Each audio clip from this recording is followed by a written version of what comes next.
Initially, the law in our country was designed to protect the interest of white men in particular.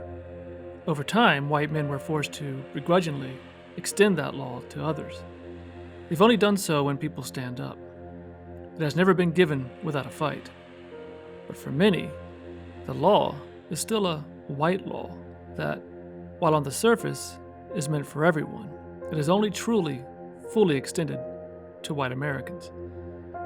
This is Loki Mulholland, and it's time to get uncomfortable. So today we're joined by our usual contributor to the show, freedom writer and civil rights activist Luvaghn Brown. Luvaghn, how you doing? I'm okay, Loki. How are you? I'm doing pretty good. Oh, the cops are coming for you? No, they're out there somewhere though. It's an ambulance, I think. All right. I used to be able to tell the difference, but I think that's an ambulance. Yeah, which way to run, right? That's right. Or if you needed to run at all. Oh, all right. So, 1857 Supreme Court Justice Roger Taney wrote that blacks were of an inferior order and had no rights, which the white man was bound to respect. Bound in this usage of the term means required or obligated. But I can't help but think that it also meant that blacks had no rights which whites might even feel like they needed to respect. In short, it's one thing to say African Americans have rights, but it's something else to say that we, whites, have to actually afford them or recognize their rights, and at the least, acknowledge that they are equal to our own. We've seen a myriad of situation where white rights trump those of African Americans, even to the point where whites can take the law into their own hands with impunity. A recent example of how whites seemingly appear to be above the law and can take it into their own hands was in Brunswick, Georgia, when on February 23rd, 2020, a young black man, Ahmaud Arbery, 25, was shot and killed. This recently gained broader attention when it was learned that the killers weren't arrested. Police told Arbery's mother that her son was involved in a burglary, was confronted, and the homeowner shot him when they struggled over a gun. However, that's not what happened at all. What actually happened seems to echo stories shared by Trayvon Martin and Emmett Till and many others. Ahmaud Arbery was jogging in a Brunswick, Georgia neighborhood. The two white men, Travis and Gregory McMichael, told the police that they saw him the other night and that he stuck his hand down his pants on that occasion, making them think he was armed. A day or so later, they see him jogging down the street. The father calls out to the son, Travis, the guy is running down the street, let's go. They grab a shotgun and a pistol, jump in their pickup, and chase him down. According to the police report, they shouted to Aubrey, stop, stop, we want to talk to you. One of the men gets out of the truck with his shotgun. A fight ensues, and the unarmed Ahmaud Arbery is shot 3 times. First, they claimed it was self defense, but obviously, that doesn't hold water if you start the fight. And I'm going to confess here that I'm no legal expert, but chasing someone down in a pickup truck with 2 guns makes you out to be the aggressor. If anything, Aubrey would be the one who could claim self defense, but he's dead, so he can't. When that tactic didn't work, they decided to add in a little citizen's arrest to their narrative. Their claim is that they were trying to stop a crime, but according to the law, you actually have to be observing the crime or be in the immediate knowledge of the crime. This is according to Lee Merritt, Ahmaud Arbery's family's attorney.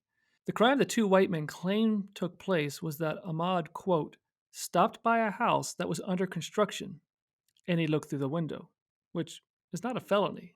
When the 911 dispatcher asked what Arbery was doing that would constitute a criminal concern, they replied, quote, he's a black man running down our road. Because one of the shooters, the father, was a former police officer who retired a year ago from the DA's office, 3 district attorneys have recused themselves due to a conflict of interest, but not before one sent a letter to the police department outlining how Ahmaud Arbery had prior run ins with the law in high school and a shoplifting charge. Of course, none of that has to do with anything in regards to this case, and wouldn't have been a death sentence then, nor justification for his murder now. These are the facts as we know them today. A video surfaced earlier that shows the confrontation, the scuffle, and the shooting.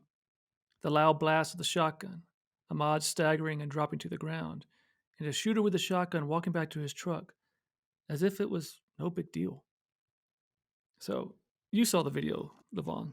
I did. You're familiar with this case. Yeah. What does that conjure up for you when you see something like that? History repeats itself. That's, I don't know. At first, I got angry because it had happened. But what really got me was it didn't come as a surprise. Like if I had reacted to it like, "Oh my God, why did they do this?" Um, but you just it reaches a point where you're not surprised anymore when that happens, and you have a president that says, these are good people. It sort of gives permission to kill people, um, and I can't blame him totally because in this country, depending on where you are, it's all right to shoot a black man. And when I was younger, uh, it used to happen all the time. It doesn't happen as frequently, but it happens in certain parts of the country. It happens, and usually with impunity. They knew when they shot the guy that nothing was going to happen, Right. and they knew that the law would be on their side. And the same thing is true. I don't care where you are. That it's interesting that for a white person, even committing a crime doesn't get shot. Usually, he can get arrested without any problem at all. Hmm. Or there might be a scuffle, but that's all they'll do. It's sort of in their head. They don't kill white people. I don't know. I got so angry that I just I put the thing down and I just said, well, there goes another one. Right. And the thing is that I wonder today, it actually is this any different than I think it was Michigan where they crowded the courthouse with these automatic weapons. Now, whether one agrees with them or not is not the point. It's just that they feel the right to come up there and do that. So when you're a black person, because remember we're a step down on the chain, they feel justified, and all these laws, these carry laws, and all that stuff. I know they're not aimed at black people, but that's the feeling you get, Mm. that's why they have to do it. Uh, I don't know. I have trouble with that. I have trouble with the fact that a person got killed, and it's no different than Emmett Till or the guy that got shot in my neighborhood a few years ago. And you know what really gets me is that people feel they have a right to do that. They have a right to come into their neighborhood. If you walk through their neighborhood and they kill you, well, that's your fault for being there because you had no business there. Of course you do. I mean, you have rights to be anywhere. Right. I remember when I took my daughter to Mississippi to show her where I come from and why I couldn't swim. There was a neighborhood that used to be all white, and you were suspicious just for walking through the neighborhood. Now that's when I was a kid. Now I'm 75 years old, and they're still doing that. Like, what are you doing in my neighborhood? And that's really all they did to this guy. If you come to my neighborhood, I can kill you. And the sheriff's department or the police department says that's okay. Well, the funny thing is, it happens in New York. Now, I don't agree. That they throw stuff on the police. They throw stuff at the police.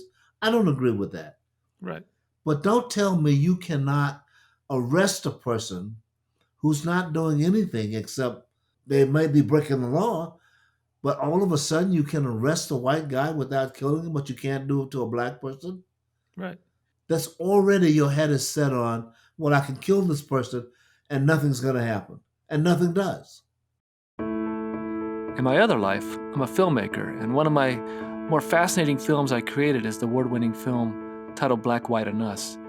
It's about viewing racism through the lens of transracial adoptions in Utah. Utah? Yeah, Utah. It just so happens to be the transracial adoption capital of the world. So what happens when white families who didn't believe racism existed anymore adopts a black child? Find it on Amazon Prime or visit LokiMulholland.com to purchase a copy for your collection. It's interesting. You said when you say my neighborhood, I almost think that's like this sort of microcosm of my country. It is in a way because they're saying you can live here, but these are the rules. There are towns all over the country, Hmm. here and there, where black people can't be there at night. And the more afraid people get about life in general, the more they blame the black person for what's happening to them. This is no different than what used to happen during slavery. Hmm. Now, I'm not saying everybody thinks that way, but during slavery, that's what it was all about. If a black person was frightening, we can kill him. There's no penalty. Uh, th- there's no. What's the difference between those guys shooting this young man down on the road and lynchings? There's no difference. Right. I mean, that's what they're doing. Well, they told the 911 dispatcher. Well, what did they say? Let me slip back here to this page here. Yeah, they told the 911 dispatcher when they were asked, well, what's the crime? What is he doing? The reply is he's a black man running down the road. Our road. Our road is what they said. Our road. Where do people get these ideas? Well, I know where they get them now. They get them from the president and his people. When we talk about like housing or where people live and where people, that's the attitude. We don't want you living in our neighborhood. We don't want you walking in our neighborhood. We will kill you. And then people wonder, well, why are black people so afraid? Well, that's why. That's why. Because they will kill you and nothing will happen.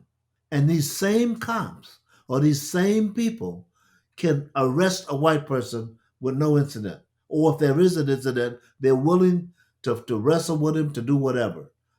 They are looking for reasons to kill black people. I did a blog post on this called "I'm White and I'm the Law." Well, Well, and to me, when I was reading this story, I mean, it conjured up. I was just like it put me back in time. I mean, two good old boys hop into a pickup truck in Georgia and southern Georgia, and chase down a black man and jump out and shoot him. I mean, it's like something out of a movie, well, you just finished the Emmett Till story, right? right? Or you're going to finish it. You tell me the difference. Well, what's interesting is in the Emmett Till story. So, in all my research, what I found was that all the jurors said we knew these guys were guilty. They knew they killed him. They just weren't going to find him guilty. That's his permission, There's no difference. right? And that is the reason, by the way, that I talked to you when I was talking to you about no people not wanting to get caught on a back road. Mm-hmm. Now they're just out in the open. But it used to be at night when they lynch people, when they kill people. This is broad daylight. Yeah, because they have been told it's okay. This is what's scary. The law enforcement people in that county wrote a letter saying it's okay.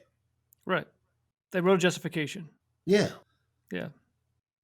Now every black person in that neighborhood or community or town or county has been put on notice. Mm-hmm. Don't come to this neighborhood because we will kill you. And you will notice that the white people who live there have not risen up and said, that's wrong. So if you're black and you live there, they are telling you, leave now because nobody has said that's wrong. Mm-hmm. You look at the guy running, and all he has on is running clothes. Right. He doesn't have a weapon, he doesn't have anything. But these people felt justified in killing him. And the mere fact that nobody has said that's wrong, nobody from the neighborhood have said that's wrong, have said, well, they're right. Right. We don't want anything black in this neighborhood. So that's terrifying. So, am I off base when I say there are white laws? In short, there are laws for whites. There might be the same laws that African Americans supposedly enjoy, but at the end of the day, these are really laws, white laws. Well, they are. I mean, this is a moment that I don't feel very reflective. I feel angry, but the bottom line on this, that's what they're for. They're not for black people. They're not for poor people, but they're certainly not for black people. They are to protect the white people from them. Right. But take this scenario, for example. Let's say a white person's running through a black neighborhood, and two black guys jump out, hop in their car or pickup truck or whatever with some guns, chase them down, and kill them. What would happen? What would be the response at this point from the police? I believe, and I could be wrong, but I believe that what would happen is if it was daylight, uh, they would be charged with trying to escape and they would be shot. If it was nighttime, they would have attacked the police and they would be shot. There's no instance that goes on where black people, where it's all right for a black person to defend himself except against another black person. Hmm. That's okay. But if you go and blow away, the white guy for running through your neighborhood, well, obviously that's murder and we're going to convict you. And the problem is that we as black people will say, well, of course that's right. They had no right to shoot that guy. Which is interesting you say that because obviously African Americans would look at the situation that's playing out right now and say this is wrong. Right.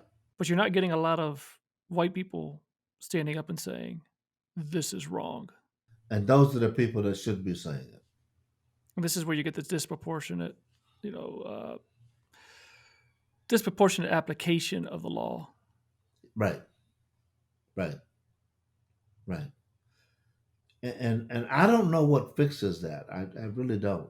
Uh, I really thought my mind has gone. I don't know how many times my mind has gone to. It's time for black people to arm themselves. Hmm. But I know if they showed up in Michigan all armed, there would be all out hell to pay. Right. I know that. And tell you something. The white people know that. Mm-hmm. Right? So they will say, well, it's all right because we have a law that says we can carry guns. You let a bunch of black people show up there with guns. A whole different story. Now, we might not go as far as Reagan went with, passing the gun laws because black people showed up with guns, but they would have, uh, I don't know what would happen, but it would not be peaceful. Hmm. Think about what has to be going on for the other guys to write the letter that says, I support them and we shouldn't do anything. For everyone that carries a gun, there's another 10 somewhere carrying all this anger that said it's all right for you to kill people. That shows that we're in charge. Yeah. So we've got the president that says they're good people. Everything's all right. So what else are people going to think? They are now being glorified for killing somebody. My work has taken me to a lot of places, and I've been fortunate to meet some incredible people. But when I came to Selma and met Joanne Blackman Bland, I knew I was in the presence of greatness. Joanne was 11 years old when she was attacked on the Edmund Pettus Bridge on Bloody Sunday in 1965. She wasn't old enough to vote, but understood its importance enough to be there. After Selma is an in-depth look at how our right to vote has eroded since the signing of the 1965 Voting Rights Act. The fight for the right to vote continues. Get informed. You can find After Selma on Amazon Prime or visit LokiMulholland.com to purchase a copy for your collection. You and I were in Georgia. We know someone there who has his guns, and he was saying that he was protecting himself from North Korea. Yeah, North Korea. Now, come on. Which is to me is code word for Well, it is. an invasion, whatever that invasion might be. Right, right. He was protecting his homeland. Right.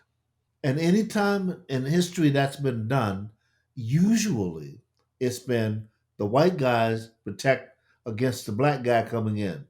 Now this guy is confronted with the black guy. We ain't a bad guy.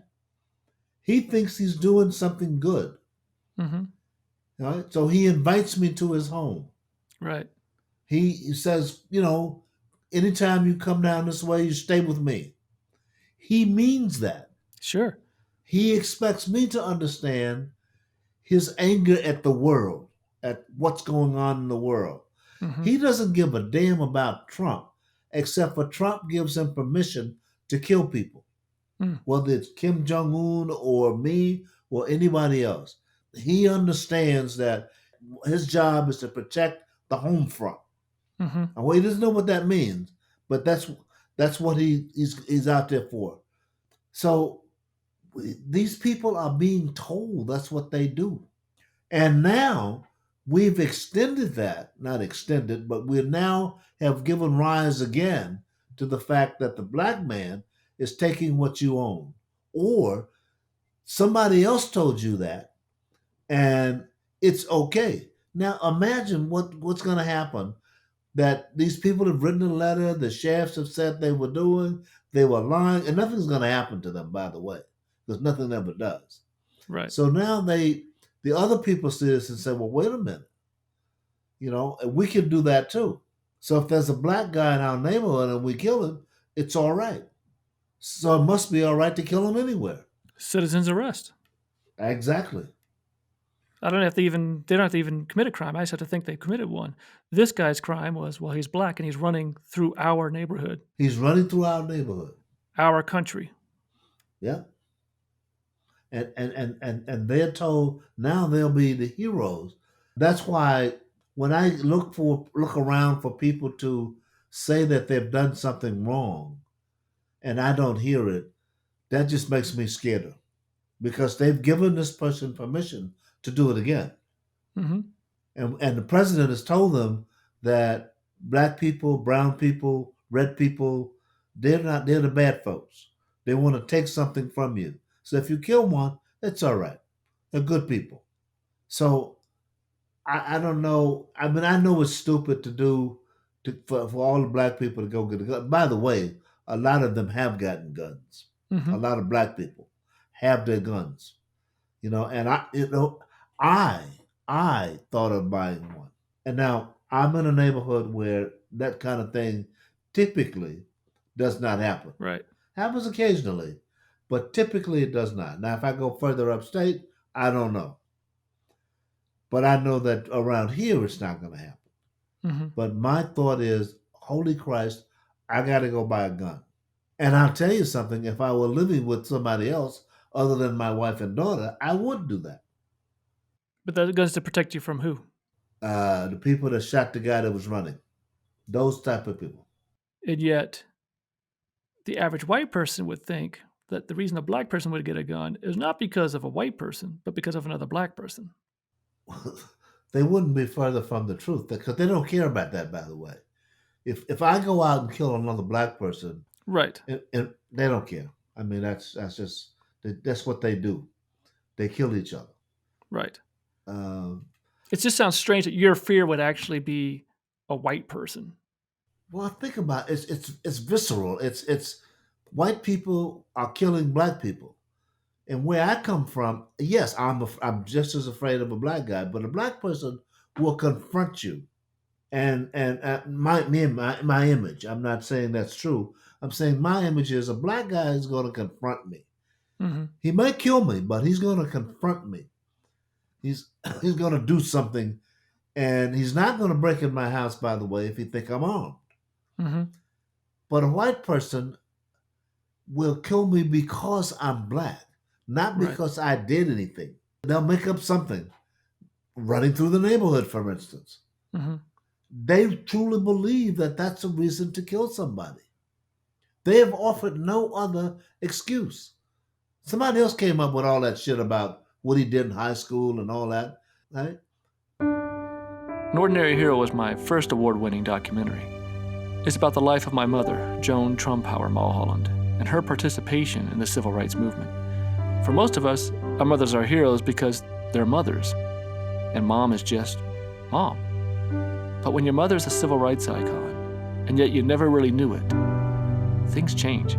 Go check out An Ordinary Hero and find out how choosing to do what was right instead of what was easy helped change the world. You can find it on Amazon Prime, or visit LokiMulholland.com to purchase a copy for your collection. But let's say he did break into a house. Let's say he was doing something. Is that still grounds for these guys to take the law into their own hands and to shoot him? Not at all. And if he hadn't been black, they wouldn't have done it then. No. But to chase him down, I mean, what else could this person be thinking? Two white guys in a pickup truck with a shotgun and a pistol are chasing him down? In Georgia, he's thinking I'm going to die. Right. That's what he's thinking. They don't want to talk. They want to kill somebody, and they're going to kill me. Yeah. That's what he's thinking. He's afraid because look at the language. Our neighborhood. Mhm. What is that? What is our neighborhood? A black guy can't be in the neighborhood? And look at what he had on. Yeah. This guy that they killed. Jesus, where was he going to put a gun? Mhm. They knew he didn't have a gun. So a white person says to him, "Stop. I want to talk to you." Let's assume he said that. Mhm. Well, the black guy knew what that meant. He's in a car. "Stop. I want to talk to you." No. No, no, no. He got two guys chasing him in a car, in a truck, and the other one is yelling "Stop." Well, they don't want to have a conversation. Mhm. They're going to accuse you of something, and they're going to make it true whether you did it or not, right? Mhm. So this guy's only thing he's thinking is, "I'm going to die out here. I'm going to die." I guess I'm still bothered by the fact that enough of the people that live there haven't said that's wrong, Mm.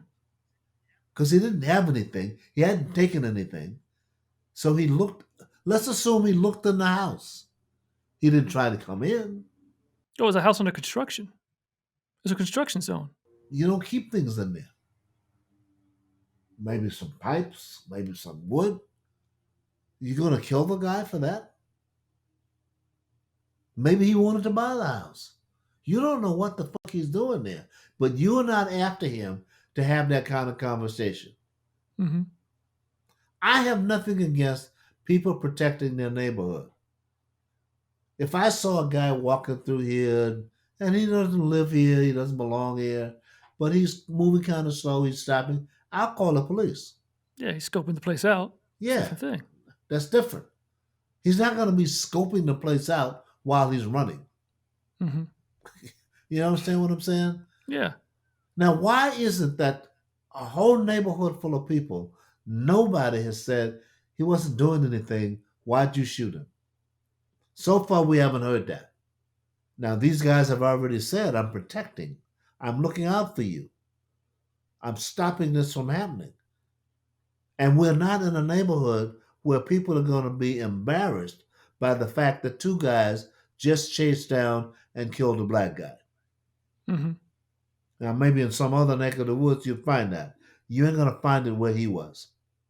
They don't know or understand or want to know and understand the fact that that kind of fear is always with you. You don't have to do anything. You don't have to be running from something. Mm. It's with you that these white guys are going to kill you. You're in the South. You're in Georgia. All kinds of shit goes on in these little towns.